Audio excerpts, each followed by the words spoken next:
დასაბამად ქმნა ღმერთმა ცადა ქვეყანაი, ისევ და ისევ შესაქმნის პირველივე წინადადება გვეუბნება, რომ უფალმა შექმნა ცა.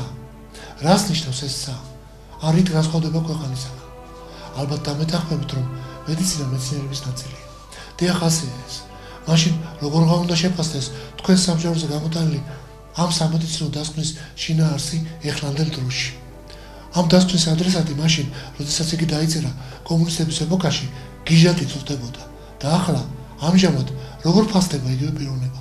დიახ, იგი გახლავთ მთელი ერისთვის სათაყვანებელი, მოციქულთა სწორი წმინდა გაბრიელ ბერი, სალოსი და აღმსარებელი. დედა პარასკევას მოგონებიდან ბაბა გაბრიელი ამბობდა: მივდივარ, რათა თქვენი სიყვარული ზედ ღვთის ტრაპეზზე დავდო. სახლის შენებას ვიწყებ. ერთი თქვენგანიც რომ დამაკვდეს, ჯოჯოხეთში ჩავალ და იქიდან ამოგიყვანთ.